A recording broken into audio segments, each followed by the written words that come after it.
Here are 6 celebrities who are secretly criminals, with number one's crimes being so extensive, he basically got away with stabbing a producer without any social repercussions. But to start off the list is Hulk Hogan's assault on a talk show host live on TV. Appearing on the Richard Belzer's talk show Hot Properties to promote WrestleMania alongside Mr. T, Belzer, known for pushing boundaries, asked Hogan to demonstrate a wrestling hold after claiming the men's jobs were nothing but spectacle and wasn't true wrestling. After some resistance, Hogan placed Belzer in a front chin lock, a move he thought the comedian could handle. However, Belzer unexpectedly passed out from the hold, slumping to the floor and striking his head hard, which caused a severe cut. You know about amateur wrestling? Yes. Or professional wrestling or submission holds. You just tell me, brother, when you want him to quit squealing, okay? All right. It's called a front chin lock.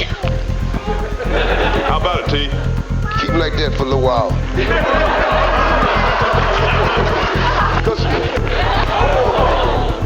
He's all right. He's just sleeping.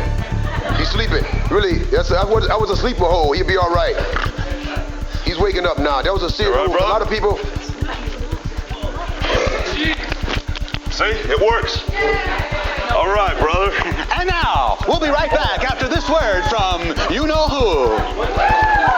Although Belzer did regain consciousness, he was immediately taken to the hospital and needed 9 stitches for his injury. The incident led to a $5 million lawsuit against Hogan, Mr. T, and the WWF for damages. The case eventually settled for an estimated $400,000, and Belzer famously used the settlement to purchase a home in France, humorously naming it Chez Hogan as a lasting reminder of the incident. But hey, at least there were no severe hard feelings, right? Unlike how ASAP Rocky's victim probably feels. The incident began when 2 men, including Mustafa Jafari, allegedly harassed Rocky's entourage and instigated confrontations, even throwing headphones at Rocky's bodyguard. Video footage showed Rocky pleading with the men to stop following them. The situation escalated, resulting in Rocky and his crew physically confronting Jafari, who was later thrown to the ground, punched, and kicked repeatedly while lying on the sidewalk. Just for the cameras, we don't want no problems with these boys. They keep following us. Hey, don't look at ASAP Rocky. ASAP fucking Rocky there. Rocky claimed self-defense. However, the Swedish court rejected this defense, ruling that Rocky and his associates had deliberately, together and in agreement, assaulted Jafari without an immediate threat, causing him visible injuries. Rocky faced a suspended sentence and was ordered to pay damages, avoiding jail time due to the month he had already spent in detention. His arrest sparked international attention, with high-profile celebrities, and even then President Donald Trump advocating for his release. But it seems like the incident got swept under the rug, barely leaving a single dent in his career. Similar to Caitlyn Jenner, who single-handedly killed a motorist. Caitlyn Jenner was liable for the death of 69-year-old Kim Howe. Jenner's SUV rear-ended Howe's Lexus, which then veered into oncoming traffic, colliding with a Hummer. Surveillance footage from a nearby bus captured the incident, showing Jenner towing an off-road vehicle when the crash occurred.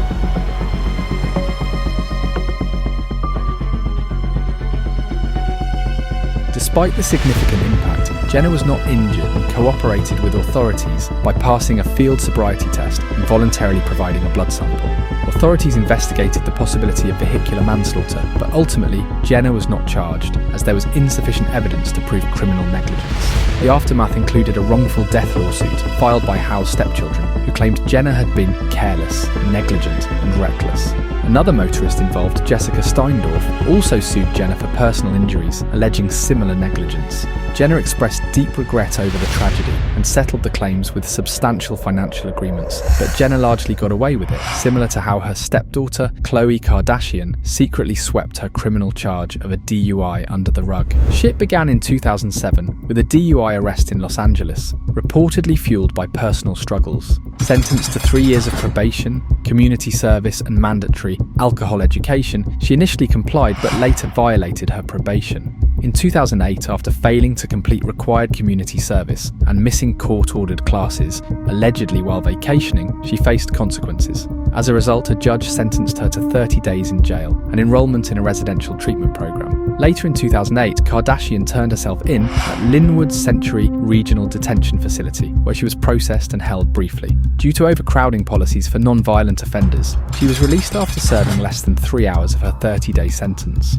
Although making some headlines, amplified by her family's reality show, Keeping Up with the Kardashians, it was pretty much just used as a dramatised incident for the show, including her family's reactions as they accompanied her to court, and then everyone forgot about it. Similar to Justin Bieber's incident, Bieber faced serious charges when arrested in Miami Beach for drag racing, DUI, and resisting arrest. Around 4 a.m, he was spotted racing a yellow Lamborghini against a Ferrari driven by rapper Khalil in a residential area. To enable the race, Bieber's entourage reportedly blocked off the street, creating an impromptu drag strip. Police recorded Bieber driving between 55 to 60 miles per hour in a 30 miles per hour zone. When pulled over, Bieber was visibly impaired, with bloodshot eyes and a stupor in his demeanour. He admitted to consuming alcohol, marijuana, and prescription drugs, but resisted the officers' attempts to pat him down, cursing and asking why he was being detained.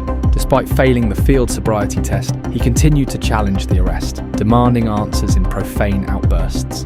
Adding to the scandal, reports surfaced that Bieber's father, Jeremy, may have played a role in organising the street race. Yet it seemed many of these incidents were widely overlooked by many due to his fan base, and has been heavily swept under the rug.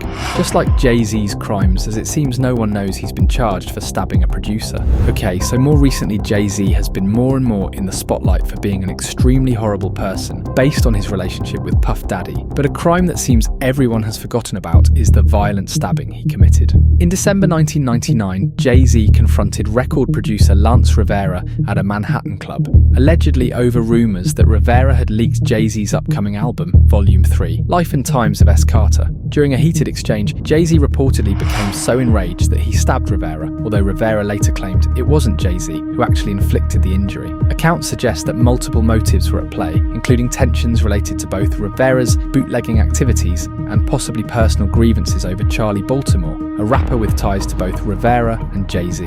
Witnesses described the chaotic scene at Q-Tip's album release party, where Jay-Z purportedly blacked out and in the heat of anger attacked Rivera.